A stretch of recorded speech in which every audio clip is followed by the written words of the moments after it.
El balance por componente es un procedimiento utilizado para la contabilidad de masas de cada sustancia que entra y sale de un proceso o parte de este donde ocurre una transformación química.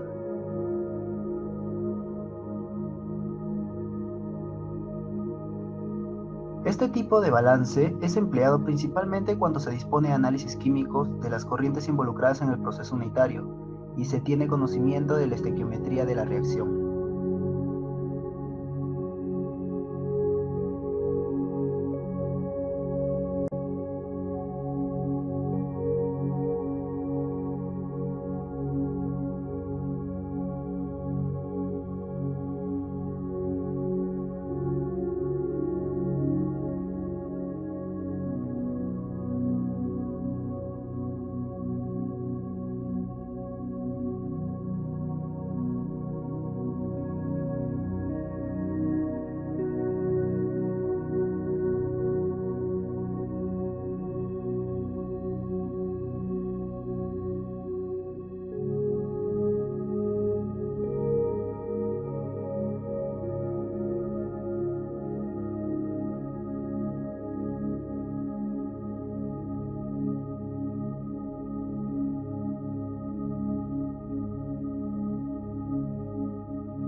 Y ahora seguimos con el caso de ExxonMobil.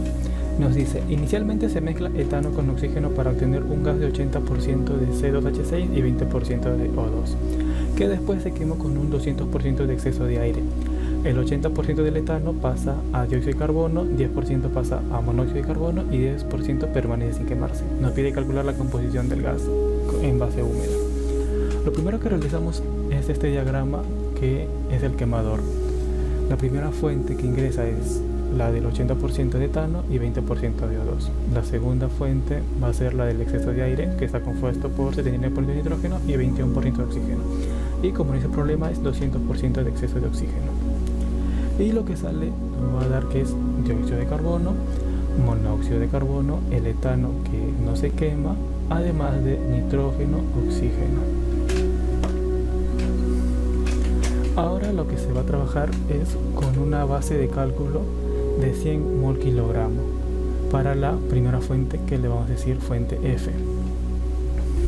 Gracias a esta base de cálculo sabemos que de etano va a haber 80 mol kilogramo y de oxígeno 20 mol kilogramo. Ahora, para hallar de la fuente A, como es en exceso, tenemos la siguiente fórmula, que se halla que el oxígeno en exceso se halla con igual de oxígeno en entrada menos oxígeno requerido sobre oxígeno requerido por 100. El oxígeno requerido se halla por la fórmula de la combustión completa. O sea, lo que vamos a hacer que la fórmula del etano en combustión completa. Le sumamos oxígeno y nos da dióxido de carbono y agua. Balanceando nos queda lo siguiente. Y también vamos a hacer la combustión incompleta del etano. Se le aumenta agua, pero ahora nos va a dar monóxido de carbono y agua. Lo balanceamos y tenemos lo siguiente. Ahora que tenemos estos dos, para el oxígeno requerido solamente vamos a trabajar con el dióxido de carbono. Como sabemos que de etano entra 80 mol kilogramo, hacemos una relación estequiométrica que para 1 mol kilogramo de etano son 7,5 mol kilogramo de oxígeno, lo que nos da 280 mol kilogramo de oxígeno, que es el oxígeno requerido. Reemplazamos en la fórmula, nos dice que el exceso es 200 y reemplazamos, pero a este 280 hay que restarle los 20 que entran de la primera fuente, por lo que nos va a dar un valor de 260 mol kilogramos de oxígeno. Reemplazamos en la fórmula del oxígeno de exceso y vamos a tener el oxígeno que entra. Entonces ponemos menos 260 sobre 260 por 100 y nos da que el oxígeno que entra es 780 mol kilogramos de oxígeno. Entonces el 21% de lo que entra va a ser 780 mol kilogramos. Entonces para allá el nitrógeno solamente es una regla de 3. Entonces acá ponemos nitrógeno, entra es los 780 mol kilogramos de oxígeno por los 21 mol kilogramos de oxígeno y arriba 79 mol kilogramos de nitrógeno, lo que nos da 2934,3 mol kilogramos de nitrógeno. Eso es lo que entra de nitrógeno. Entonces lo que se va a hacer es una tabla de entrada y salida de todos los componentes que están en este diagrama, como son el etano, el oxígeno, el nitrógeno, el dióxido de carbono, monóxido de carbono y el agua. El agua también sale. Entonces acá ponemos que del etano sabemos que es 80 mol kilogramo. El oxígeno es 780 más los 20. El nitrógeno es 2934,3. Nos dice que el 10% no se quema del etano, por lo que sería 80 por 0,1, nos da 8 mol kilogramo. El nitrógeno, al ser inerte, lo que entra es igual a lo que sale. Para hallar del oxígeno tenemos que hacer todo con respecto a las fórmulas. Entonces primero lo que hacemos es para hallar del dióxido de carbono. Hacemos una regla estequiométrica que nos dice que 2 mol kilogramos del dióxido de carbono es sobre 1 mol kilogramo de etano por el 80% sería 0,8, sería 128 mol kilogramo del dióxido de carbono. Lo mismo hacemos para el monóxido de carbono y sería por 0,1, ya que es el 10%, nos da 16 mol kilogramo. Con respecto al agua se hace lo mismo. Sabemos que por cada 3 moles de agua tenemos 1 mol de etano y lo multiplicamos por el 90%, ya que sería el 80% del dióxido más el 10% del monóxido, lo que nos da un resultado de 244 mol kilogramo, es lo que sale de agua.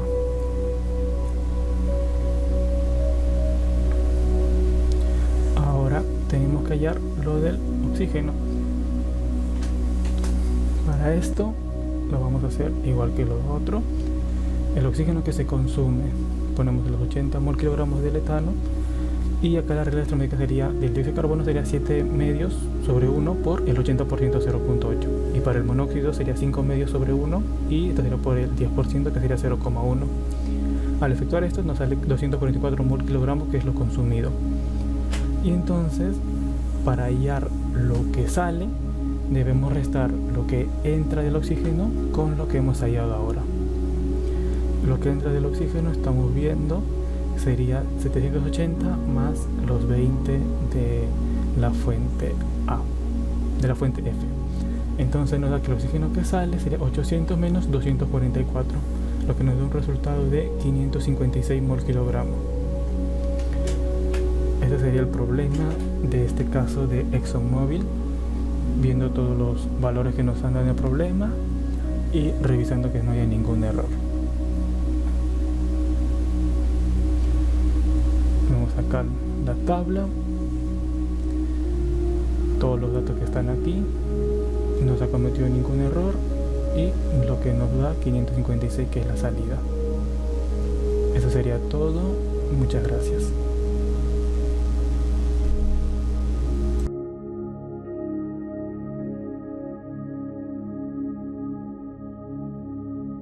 Es un proceso químico en particular, no es más que el conteo o inventario de cuánto entra y sale, y se usa de cada componente químico que interviene en cada proceso.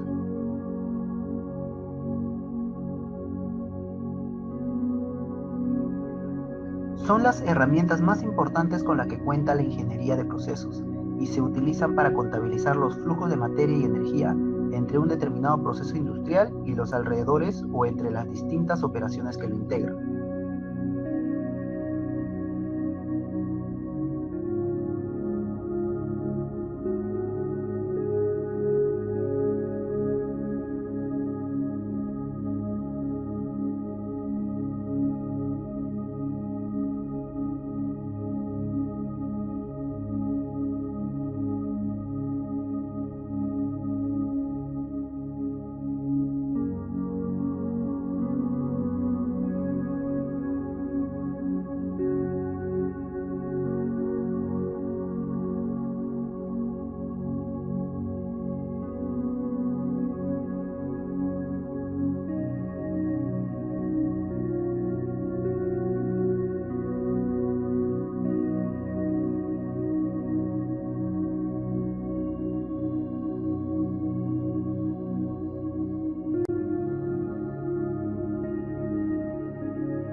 Una planta de Nestlé necesita producir 2.000 kilogramos diarios de leche entera en polvo, mediante secado por pulverización. Para ello dispone de leche fresca de la zona, que en promedio tiene un peso específico de 1032, y una composición masa de 3,13% de materia grasa, 3,25% de proteínas, 4,64% de lactosa, 0,75% de sales minerales y 88,23% de agua.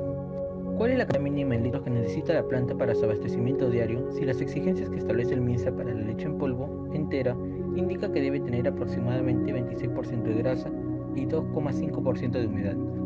¿Qué cantidad en porcentaje de proteínas tendrá la leche en polvo resultante? ¿Cuántos kilogramos de agua deben evaporarse por cada 100 litros de leche para conseguir el grado adecuado de secado y permitir que el producto final tenga una composición compatible con la que se acepta para estos casos? Acá observamos el diagrama de flujo de secado por pulverización, donde la fuente 1, que sabemos que es la leche fresca, es denominada M1 y también sus respectivos ingredientes en componentes, tanto grasa, proteínas, lactosa, minerales y agua. Y vamos a observar que esos porcentajes van a ser convertidos a decimales para una mayor comprensión. Este proceso es de secado, por lo tanto se necesitará eliminar el agua y ello lo vamos a encontrar en la fuente 2, denominado M2, donde la componente en agua sería 1. También tenemos la leche en polvo, que es lo que queremos producir, que es de 20.000 kilogramos por día, con sus porcentajes de componentes tanto en grasa, proteína, lactosa, minerales y agua, teniendo en cuenta que en grasa es 0,26 y en agua es 0,025. A continuación procederemos a hacer las ecuaciones respectivas. Tanto un balance general o también denominado balance global, donde M1 es igual a M2 más M3, como también los balances por componente, y con ello tenemos el balance de grasa, donde M1 por la componente de grasa 1 es igual a M3 por la componente de grasa 3. También tenemos el balance de proteína, donde M1 por la componente de proteína 1 viene a ser igual a M3 por la componente de proteína 3. Haremos de la misma manera nuestro balance de lactosa, como también lo haremos el balance de minerales. Para último, tener el balance de agua, donde debemos tener en cuenta que el agua está contenida en las tres fuentes, tanto en la fuente 1, en la fuente 2 y en la fuente 3. Vamos a trabajar en la ecuación 2, ya que en ella encontramos datos. Ello es la componente grasa. Vamos a hacer el despeje respectivo, ya que tenemos las componentes tanto en la fuente 1 como en la fuente 3, reemplazaremos y con ello encontramos que la fuente 1 de leche fresca viene a tener un flujo másico de 166.134,18 kilogramos por día. Este valor necesitamos llevarlo a litros por día. Para ello contamos con un dato que es el grado específico de 1,032. Para de esa manera hallar la densidad, sabiendo que 1,032 tiene que ser multiplicado por la densidad del agua, que es de 1000 kilogramos por metros cúbicos. Con ello tenemos 1032 kilogramos por metros cúbicos de densidad. De esta manera vamos a hacer la conversión necesaria, teniendo en cuenta la densidad, como también que en un metro cúbico es equivalente a 1000 litros. Teniendo todo ello, vamos a conseguir un flujo de 160 litros por día. Vamos a trabajar con la ecuación 3 para dar lugar a la respuesta B, que nos piden la componente en proteína en porcentaje. Trabajamos con la componente 1 por la fuente 1, que es de 166.134,18 kilogramos por día. Ello va a ser igual a la fuente 3, que es lo que queremos producir, que es de 20.000 por la componente de proteína 3. Hacemos las operaciones respectivas y hallamos que esta componente es 0,27 y en porcentaje 27%. Para poder encontrar la respuesta de la letra C, tenemos que hallar el factor de proporción, tanto de la leche fresca como el agua evaporada, sabiendo que la cantidad o flujo másico de la leche fresca es de 166.134,18 y del agua evaporada es 146.134,18. Con ello encontramos este factor de proporción, que es 1,1368 kilogramos de leche por cada kilogramo de agua evaporada. Estos 100 litros lo vamos a llevar a kilogramos de leche, resultando 103,2, y con ello vamos a tener el factor de proporción donde 1,1368 kilogramos de leche resultarían 1 kilogramo de agua evaporada. Multiplicaremos, simplificaremos y obtendremos 90,78 kilogramos de agua evaporada. Ahora, esta no es la única forma de poder hacer el desarrollo del ejercicio. También podemos hacerlo utilizando como fuente 1 a este volumen, que es de 100 litros. Pero este volumen lo vamos a llevar a kilogramos. Vamos a trabajar con las ecuaciones ya mencionadas anteriormente, haciendo un balance general donde M1 es igual a M2 más M3, como también lo haremos por componente y utilizaremos lo que es el balance de grasa, donde M1 por la componente de grasa 1 es igual a M3 por la componente de grasa 3. Con ello, reemplazaremos los valores, despejaremos y encontraremos que la masa 3 o el flujo másico 3, 12,42 kilogramos por día. Este valor lo reemplazamos en nuestro balance general, donde M1 es igual a M2 más M3, y con ello operamos, restamos y encontramos que la cantidad de agua evaporada por día es de 90,78 kilogramos. También daremos lugar a encontrar otras incógnitas, como lo es la componente lactosa en la fuente 3 y la componente de sales minerales de la fuente 3, dando lugar a 0,38 y 0,0623 respectivamente. Esperando hayan entendido y hasta una próxima oportunidad. Gracias.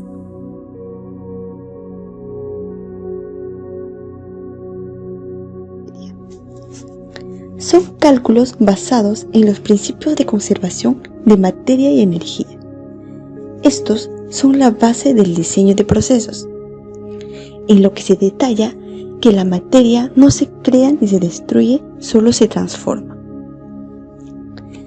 Partiendo de la ecuación general del balance, tenemos que lo que entra a través de la frontera del sistema, que es la entrada, la E, más lo que se produce dentro del sistema, que es la generación, menos lo que se consume dentro del sistema, la C, menos lo que sale a través de las fronteras del sistema, que en este caso vendría a ser la S, es igual a la acumulación.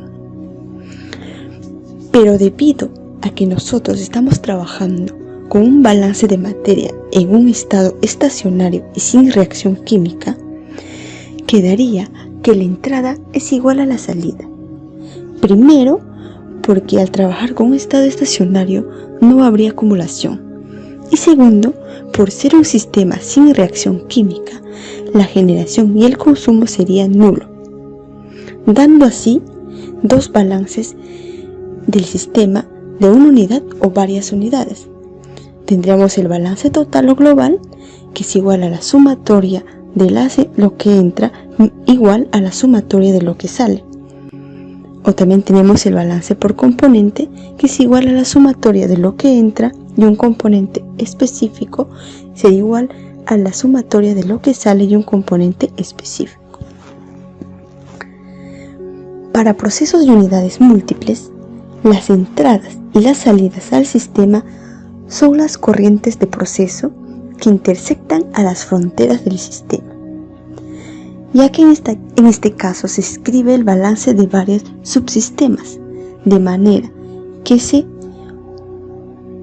obtengan suficientes ecuaciones para determinar todas las incógnitas, para lo cual se realizará o se hallará el grado de libertad que se expondrá más adelante al desarrollar nuestro problema.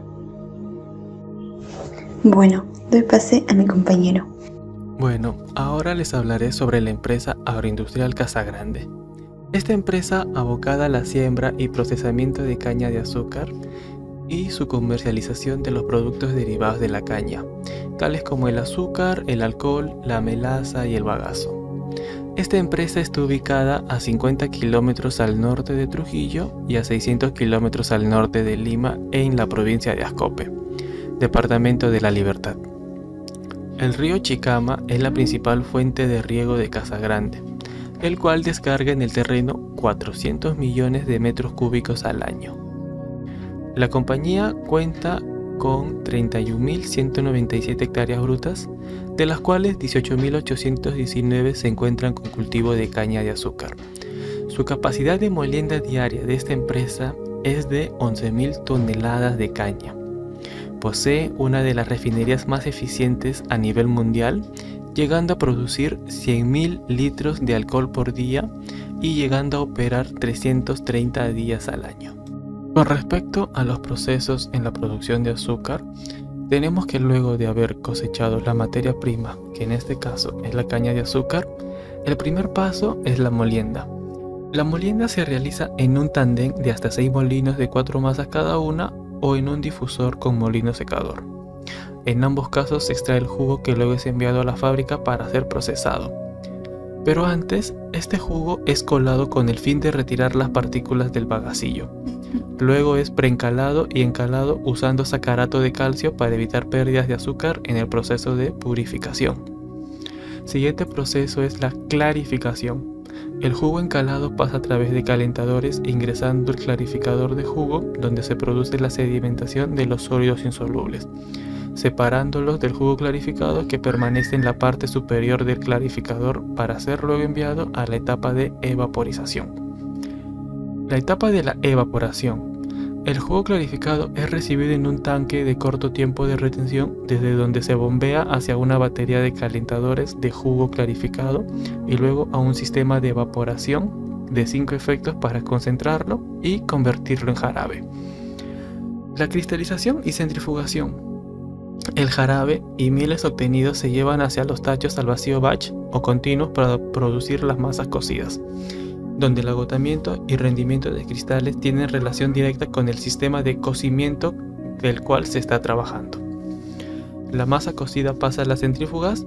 En esta máquina que se encuentra girando a altas velocidades, los cristales de azúcar se separan de la miel. Durante este proceso se lava el azúcar para retirar los residuos de miel y posteriormente se seca y se enfría. Aquí se obtiene ya el azúcar. Luego se empaqueta para su distribución. Ahora le doy el pase a mi compañera. Hola chicos, ¿cómo están? Aquí les presento un problema sobre balance de materia y energía, con puntos ya explicados por mis compañeros. Este es un problema que se ha recogido con los datos de la empresa Casagrande para la obtención de cristales de azúcar a partir de la caña de azúcar.